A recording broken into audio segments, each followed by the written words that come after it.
Hey, what's going on, everybody? Welcome back to Unplayable. I'm D-House here with Mike and Jim here at GenCon with the one and only VP of Strategy for Fantasy Flight Games, Jim Cartwright. Jim, how you doing? I am awesome. We're at GenCon. It's been a year since we've had a chance to sit down and do this, so this is awesome. That's right. It was literally a year ago. We were sitting here, and there were demo tables to our left. Yep. People were experiencing the game for the first time, and we're back. So back for the State of the Union, or as I like to call it, State of the SWUnion. Oh my god! Oh my god! Is that the joke that you were threatening to make? I may have thought of it yesterday, and I've been waiting to drop that. It hit me the instant you started to say that. Your annual report. So here's the State of the SWUnion. Oh my god! State of the SWUnion. Yes. So we're here to talk about the game. Talk about. Give us some of your highlights from like the last year. Obviously the game released, but how do you feel about the game's release? Oh, I mean, we could not be happier, to be honest, right? Like, it's one of these things where you build the thing and you spend 4 years working on it, right? As a team, as a large group of people doing all sorts of things from, designing the content, but also graphic design, parts, our marketing team, licensing team, production team, everyone's just, they're like, I see the potential here. We're really excited. And then it actually hits and it's the success that we'd all hoped. And then it went a little bit faster, further than we'd anticipated, even with our wildest dreams. So no, it's been amazing to see the game get the response that we've been getting. Awesome. That's great.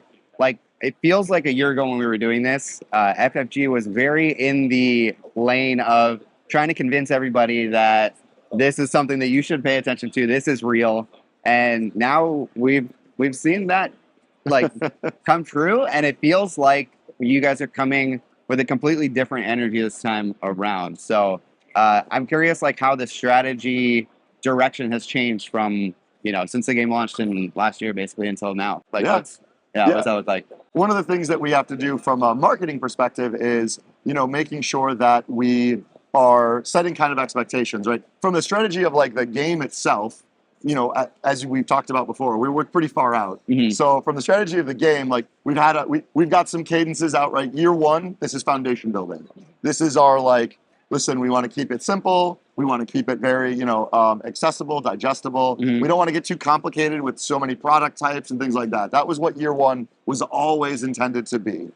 And so, the big surprise, obviously, the one addition to the year that wasn't anticipated by, I think, anybody outside the studio was the fact that we did the convention exclusive here at GenCon, mm-hmm. And some of our other conventions. But the product strategy side of it is on pace exactly as we kind of intend and see it, evolving over time. Great. So you can expect to see some interesting stuff as that goes on. As this is again, we still have one more set to release in our foundation year. I'm so much reading into this as year one is this stuff, but you will see cool stuff next year. Yeah. Watch out. Yeah, exactly. That's what I'm hearing. So I'm excited about that. And again, we understand we don't want it's you don't go too fast, right? Yeah.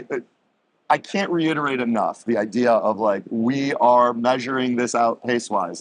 We don't want to do too much because it's one of the things that we've definitely heard, and we were glad that it aligned with the strategy we kind of already built, which is we don't want to overwhelm players with too many cards, too many products, all the things that I think we see a lot in the modern landscape of TCGs, and really trying to hone in on no, these are the important elements for us, and we can add stuff slowly over time. And it's always easier to say, what are the things that we see gaps in our audience, right? Whether it's the where's the collector space at? Obviously, that seems to be triggered. That's probably the wrong way to say that, but is a good activation, right, of the collector market and the collectors in the game, because it's Star Wars. You're gonna have people who come to this and have no intention of ever playing it. They just want cool shiny cards, and that's awesome. And those cards look absolutely amazing. Oh, I've gotten to open one box of them so far, and the cards look so good. And the fact that you guys put cards from the net set into the box. You don't like that? Yeah, that was good. That was awesome. All right. It was the shock that everyone's like,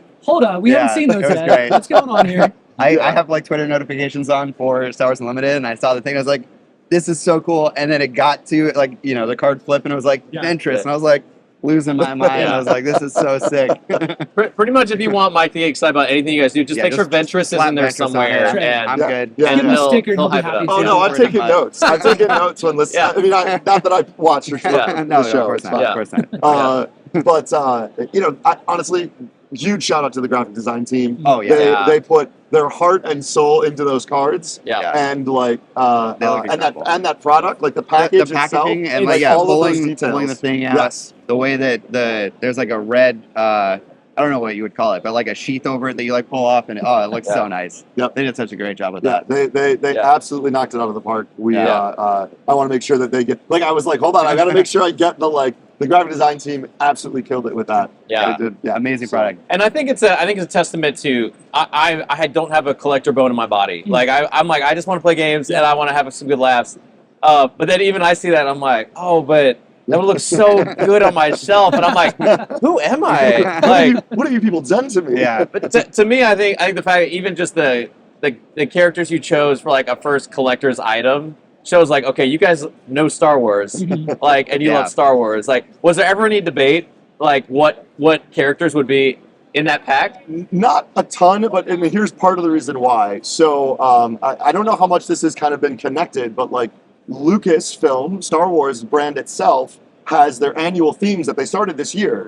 And so, like, if you remember back in March, we did we went to the Imperial March event in New York City, and they kicked off the year of the dark side. And so Oh. when we knew that Oh, last that's so year, and we're able to tie these in, That's so so like cool. these are going to all be dark side characters. And so then when Oh, you do that's that, cool. that That's list so cool. becomes really easy to pick, That's- right? yeah, Like, yeah, these that's are cool. clearly the characters that we want That's to cool. showcase. Obviously, the first thing that I thought of when I saw it was like, oh, where's the light side box? Yep. So Yeah. I've seen that a lot. it'll, theoretically, whatever happens next year, if you do another. It's comic year of like the this Max next year, Riddle band. No, it's just year of the Ventress. It's just a bunch of The different compact, Ventress cards. the compact is just the whole band. Yeah, like in a each box. member. Get the exclusive instrument with everything. That's great. Yeah. Just blink if you can confirm. That's good. Nice. I'll ask some of my hotter questions. All right. So, I am a person who enjoys opening many booster boxes and cases of booster boxes. I've heard that. There have been some production realities that mean that when I open a booster box and I open one legendary, it's very likely that I'm going to open a specific other legendary. Is this? I mean, obviously, I say obviously. I think you would agree. It's not something that was intended. What? I don't even know what happened. I guess I don't even think people really care. But Sure. like, what are your guys' position on it? Like, how is it something that you're looking at going forward? Can I expect this in set 3 as well, or I don't know. No, it's a Yeah, fantastic that's question. my question. No, it's a good question. It is a hot take question. That's fine. So one of the things that we did as soon as we started seeing the reports come through, right? Mhm. The first thing we always, we took a lot of we took all the production, related concerns, questions that we've seen from set 1, set 2. Mhm. We bring them back to our partner at Cartamundi. We talk through to see what to kind of validate how can this happen if this is happening. What are the ways in which we do that? And then what we immediately did. Particularly coming out of the set 2 kind of conversation, Mhm. was we went ahead and said, okay, listen, regardless of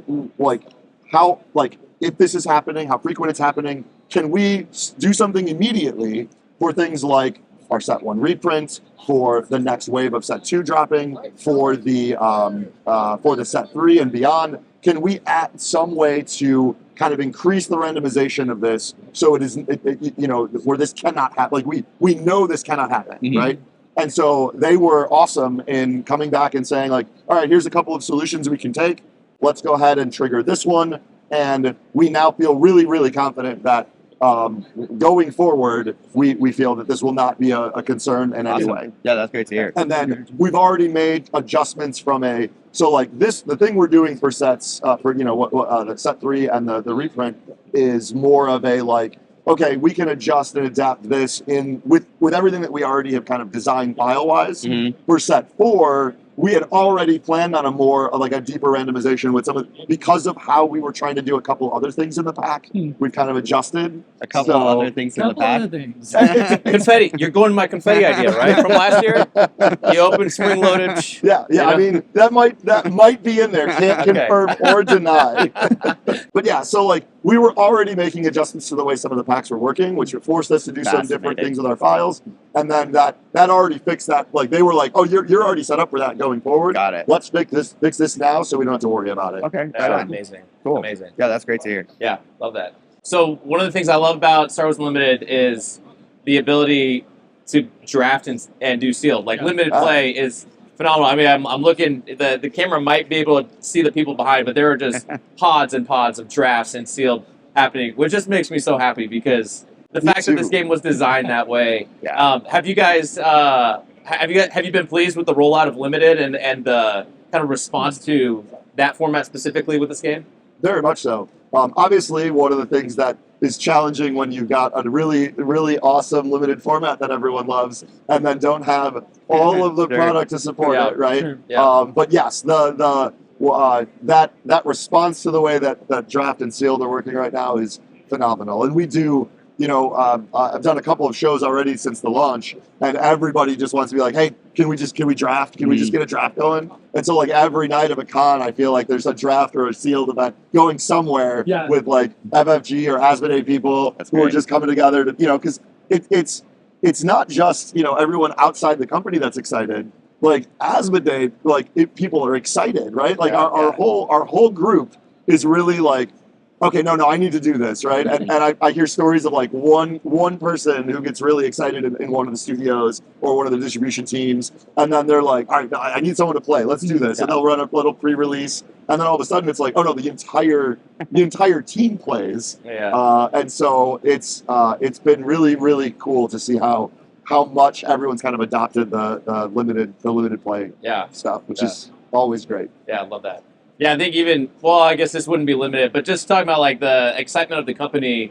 Last night, we ran into Steve Horvath, part of Asmodee, and you kind of expect a little bit like the top level of leadership of these companies to be, hey, we're running a business, we don't have time for games, and he's like, so we playing some Twin Suns? Yeah. Like, are we gonna play some Twin Suns? And I was like, okay, that's really cool. That's really interesting. Steve is a huge Star Wars Unlimited fan. Yeah. We arrived in San Diego Comic-Con. Steve landed. We got there a little earlier. Steve landed on Wednesday before the preview night, and literally, I think he said hi, and then said, "You have your Twin Suns decks, right?" That's awesome. And so we made sure that night to play. Xander, Steve, and I played in the lobby of the hotel after the preview night. It's awesome to see that level of enthusiasm from, obviously the people making the game. Right.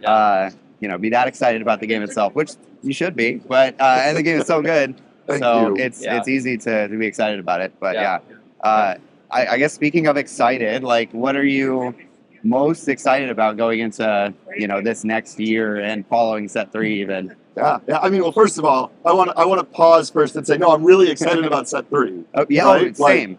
Twilight of the Republic. Yeah. I know that like I think the number one thing we've been getting asked since the launch of the game is like, where are all my prequel characters, right? Yeah. Especially because we're seeing the generation of prequel, like those who grew up on the prequels, hitting now into a space of their life where they're like, no, this is the content I want to engage with. Yeah, sure. And so this finally feels like cool. There's this promise of we tried to set this up. I don't know if this is obvious or something that we've talked about previously, but like we tried to in the first three, again talking about foundation building. Yeah. In the first three sets, being like, okay, we're gonna drop without we're gonna start with the original trilogy and the classic Galactic Civil War era, and then set 2 we don't want to do era specific, so we want to show that we can like adapt the way we bring a set into play so it's not so predictable and everyone isn't expecting it just like, oh, okay, there's only eras.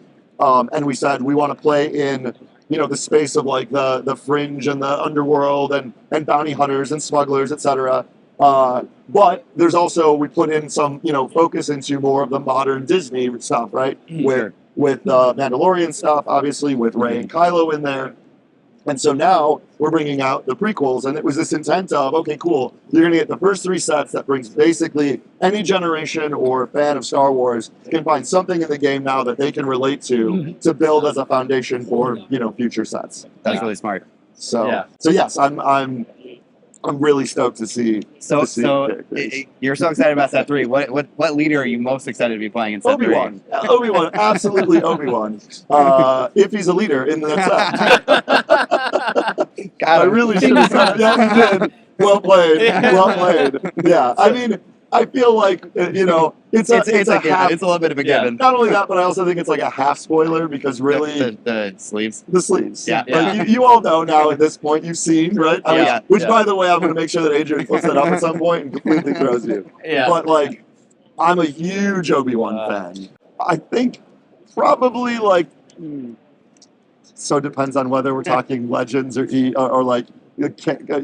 continuity. But, like, Obi-Wan's at the top-ish. Like, top 2 or 3 for sure. Yeah. Jedi. He has such a deep story, especially through the Clone Wars series. Yes, Yeah. absolutely. No, that's cool.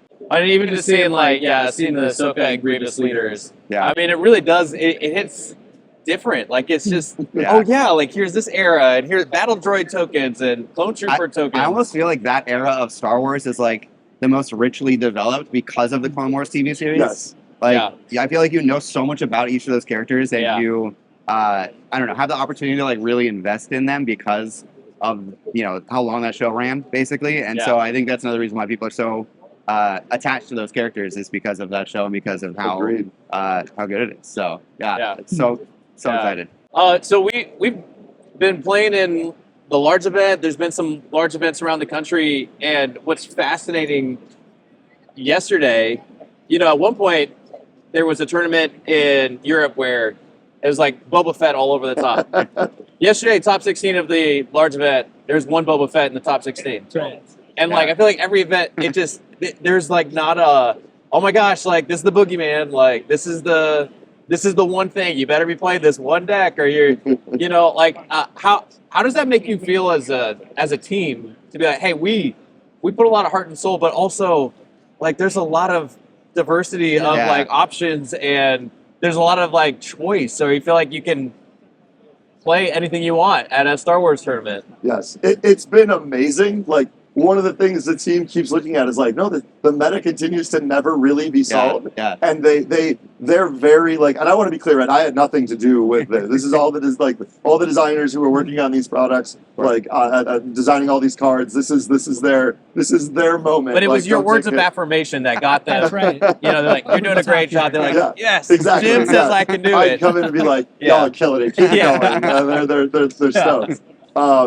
No, like it's been really awesome to watch the kind of rock, paper, scissors, and then people then either like trying to anticipate that or second guess it, or like, well, how can I do the meta off meta that also beats the meta? Like it's the thing that was super funny. You specifically brought up the event in the UK with all Bobas in the top 8. Yeah. And I remember literally like listening to all the kind of reports, a lot of the content, and I remember being like, catching a bunch of people getting it of like, well, what was the thing before the game launched that everyone played? Sabine. Yeah. And so what's the thing that is clearly the thing that will take down? And Sabine is also a budget deck. Yeah. So it's like, this is we're only a couple weeks out of the release. Yeah. Not everyone's got their full sets.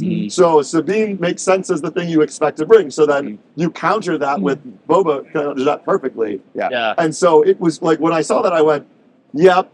But that's not the meta, and I hope that we all see this very quickly. I hope it shifts. And then it started it did almost, like the week after that. There was another big event, and I mean, there were some Bobas, obviously, because he's crazy good. It diversified incredibly quickly. Players have adapted so fast, and It's like the moment they saw the results, they're like, "Oh, I get it now." Yeah, now I know what I need to be. We're the deck builders over there. We're like, "We see it. We're fine. Everything's good." And everyone's like, "I get it. Got it. Tournament's done." So it's been great to see how much the meta shifted. I honestly am so pleased that it is really this diverse. Right? Oftentimes you're worried with limited card pool. It's going to be like, all right, maybe one or two like decks in each archetype could find a way in. But I feel like every time I went to go look at a tournament report, I'm like, wait, who won? Which is so cool. The fact that you all come up with so many cool like different ways to combine these cards into really like competitive decks that then can find ways to like chip away at portions of the meta in a way that gets that like thing. That to me is the best part of the community, like deck building, is that people trying to find solutions in the most subtle ways to like be the one thing that nobody thought of. Yeah. That's definitely the fun part of deck building. I feel like is like finding that card that nobody's thought of that like perfectly slots in here. And it's just so satisfying when it actually works, which it never has for me. But same. I always talk about I'm never a deck builder. I'm always a pilot. I love to pilot. Give me a good deck. I would love to try to take it as far as I can. But I am not the person who's thinking of the wacky combinations of cards that throw people off. I was like, was there anything from set 1 in particular that kind of came to the forefront that you're like, did not think that was going to be a thing, and somehow it is? I can't think of anything off the top of my head. It's a good question, but I don't know if there's anything that the months between set 1 release and set 2 release are an absolute blur for I me. believe it. I spent a month in Europe traveling for work, like to all of our distribution teams, and then UK Games Expo, and a bunch of retailer days. So like I don't even know what happened in the last 4 months. I just remember the emotion of being surprised by it, right? Of like being like, oh wow, that's a deck, that one, that's cool. But like I can't put my finger on any like specific one. But I would say collectively that when that Vader Blue deck won in Florida, it won like some big 5K. 5K or something, and there was like Vader hadn't been on anyone's radar. But Vader is such a big, moment. Iconic character, a starter deck character, and all of a sudden it's like this. It's like, wait, Vader what? Vader Blue? and like no one was even close. Like this thing just dominated. Like it was a cool ebb and flow. So I do remember the specifically to the Vader Blue that came out of that event.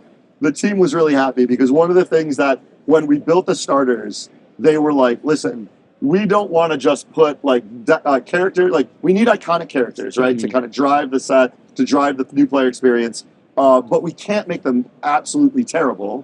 Like they have to be cool and competitive.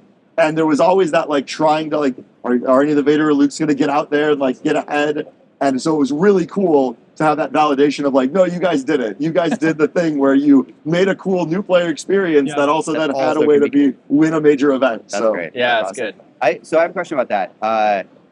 Like, how much of a hand do you have in selecting which characters go into the starter decks? And like I guess, is that a strategic decision that's sort of part of your wheelhouse, or is that more the game designers that decide that, or is it a combo? Yeah, it's a little bit of both, but it leans way more into the game designers' wheelhouse. Like I obviously as Tyler and I are the two big huge Star Wars fans in the team. We often go battle it out to see who's more of a Star Wars fan. But let's just pause there. If you have not looked at Jim's glasses, and everything, and the watch, and the ring. I mean, C-3PO glasses, R2-D2 ring. Oh, it's literally Ralph McQuarrie concept art everywhere. That's awesome. I mean, I saw Tyler wearing a black shirt and jeans. So I'm not saying there's a winner, but I can't say there's a winner. You can, but I can't. Come on, YouTube. That's good. Sorry, I interrupted you. No, all good.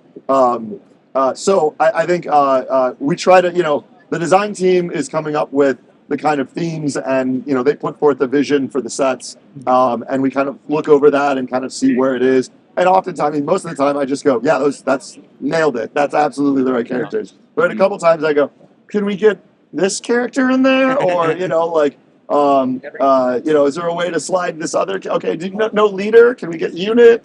But honestly, I trust the design team to do those kinds of things. And, when it comes down to it, they're just as tied into what I think is valuable to the team and to the community and to the experience for Star Wars. So. You over the last year, you guys have added a bunch of new designers to the team. Yes. How have the dynamics of that team shifted in that amount of time? Oh, it's been awesome. Having the kind of newer designers started off where each of them kind of, we pivoted from, two designers or three designers even for set one, where everyone was just focused on that set. And then having to kind of split off as we do because we work so far ahead. And then being able to take the team and say, okay, we're gonna separate into kind of three distinct teams of two, where we have a lead designer and then kind of the additional designer who can help, but they're still the set designers, and everyone else can kind of weigh in and help and make a conversation, and it all blends together. but at the end of the day, this is the team responsible.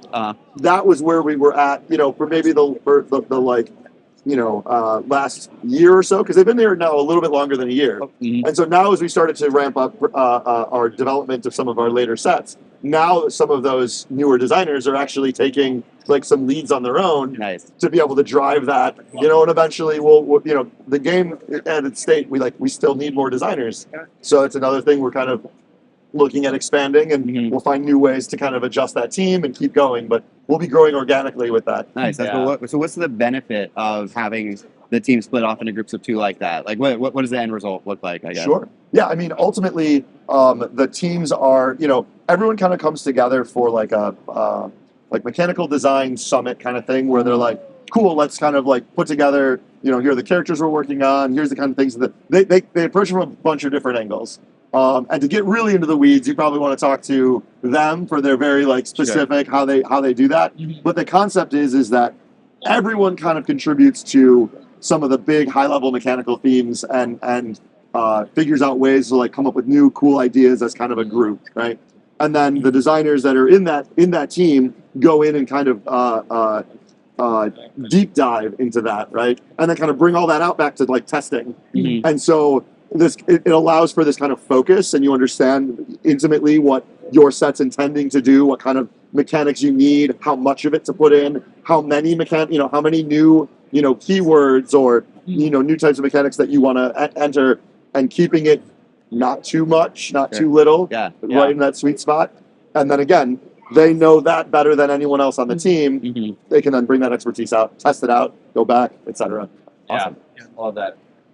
So we know that OP is not your main forte, the thing that you're focused on, but thinking about OP, even just from a strategy side, you've got the casual side, you've got the competitive side. We had store showdowns that happened for set 1. Now set 2, there's been like planetary qualifiers are coming up, and there's some real. I mean, they're selling out like crazy.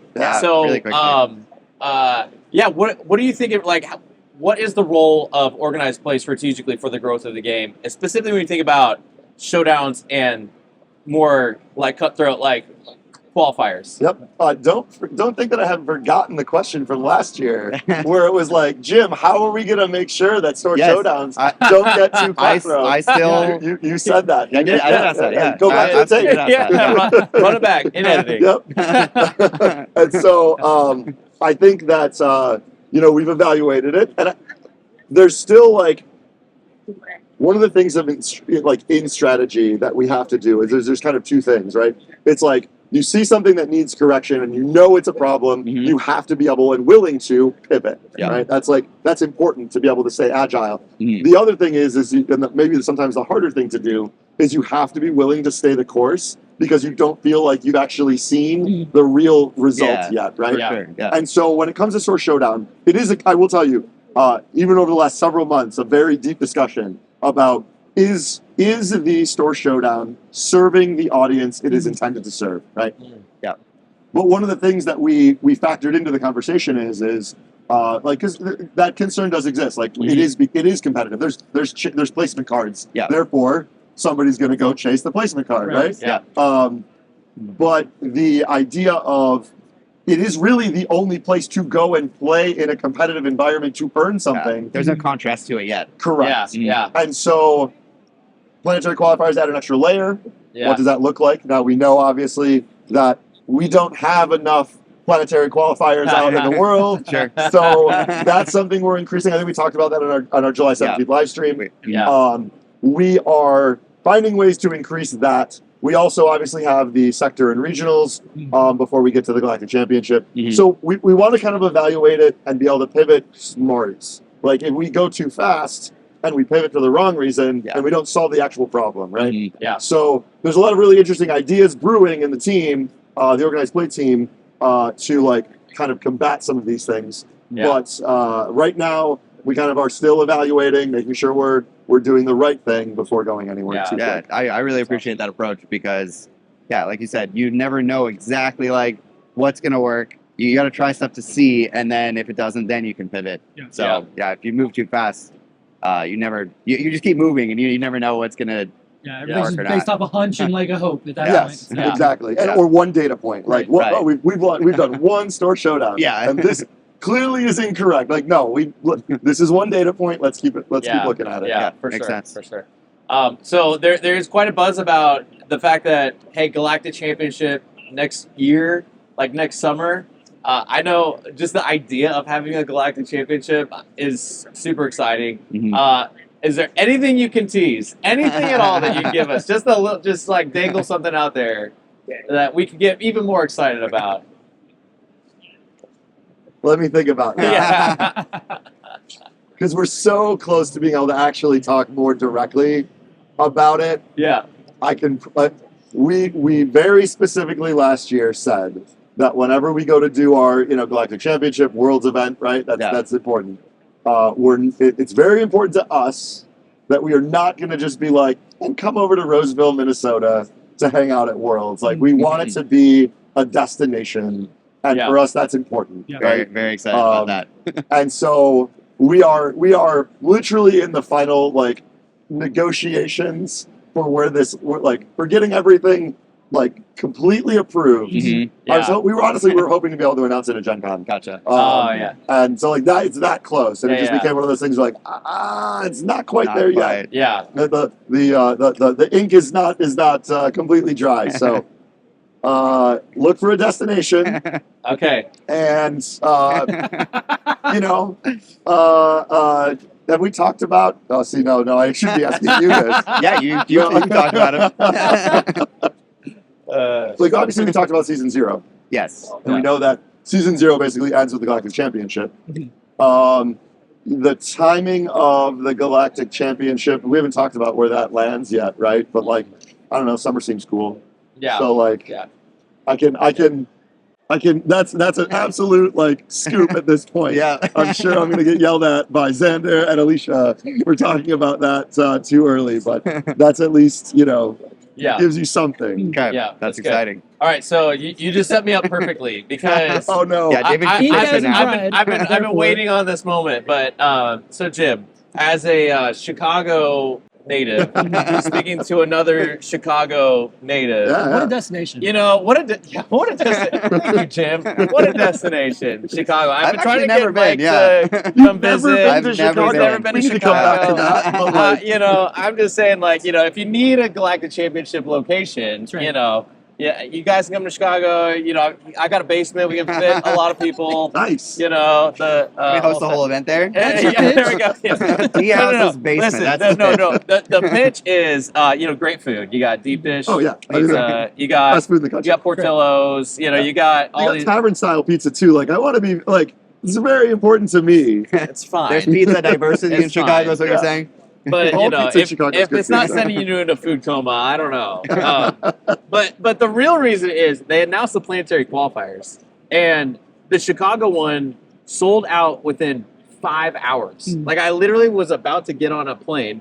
I saw the link. I went click. And I signed up, and then I had to turn my phone off. I flew from California to Chicago. I got off the plane. It was sold out, and I went, oh my god! Chicago's the place. I was like, Chicago people love it. The game is blowing up. Right. So that's my pitch. I'm like, you've got so many fans.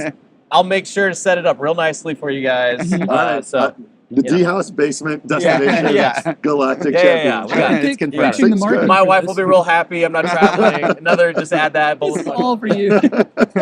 I was thinking the marketing for it is Ahsoka's eating a taco bowl and like one black bean falls, and then it lines up perfectly with the bean of Chicago into the glass. I mean, Wow, I mean this marketing really writes Wow. itself. I know.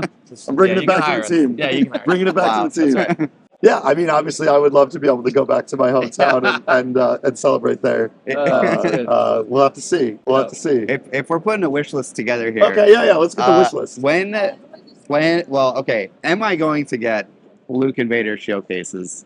You I don't know. Are you gonna get them? Yes, if they Oh, exist. yeah. If they exist. He will sell a kidney for if he has to. I only need one, right? Yeah, that's right. Yeah. So I'll just take that as a yes. I mean, I just asked the question back to you. I don't know. Are you going to? My answer is yes, so I'm going Okay. to take the whole answer Sure. as a yes. Yeah, that seems great. That seems reasonable. Yeah. I love that. I love that. I'm very excited for that.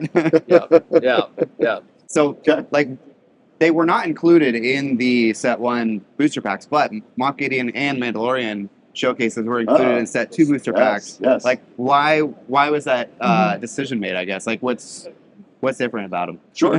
I mean, I think that when we started, there were a couple things. One, I think when we started, we knew that maybe there's a special place for Luke and Vader showcase to be showcased in a more prominent way. Sure. And so A for more us, galactic way. I didn't say those words. You said those words. And so that to us was like, no, this is special, right? And not to say that as we go on, but it was also one of those things where we kind of looked at, we're always evaluating and this gets a little technical, but like press forms and the efficiency of those press forms, and also kind of thinking about the experience. Like we come in at a bunch of different angles, and we're like, but after we get that, like we know these are going to be somewhere special. The rest should just be in packs. We should just create it in packs. We're always thinking about ways to look at, like, I mean, you and I, Mike, have that similar, like, okay, we need the master set. What does that look like? Yep. How do we lay it out? What's missing? Where are the holes? Right? Yeah. And so always looking at ways to improve that experience. And so this was, I think, one of the early ones where we made a decision pretty quick of like, no, we know why we held these two. Yeah. We don't need to do that going forward. Like we could, but we don't need to. Yeah. So let's just enhance the experience by giving them all out. That makes sense. Yeah, it's good. That's really It's a cool. good question, though. It also makes it really exciting to open those in a draft if you're insanely lucky, because that's the only way that you can draft those leaders. Yeah. So adds another level of just like coolness to the back opening. Absolutely. Yeah. I got 3 quick hitters. All right. What's your favorite card that you own? Favorite card that I own. I finally pulled the showcase. There you So go. I think that has Nice. to be it. I pulled Lando from set 2. Nice. Lando Showcase. Amazing. All right. What's your favorite Twin Sons pairing that you play?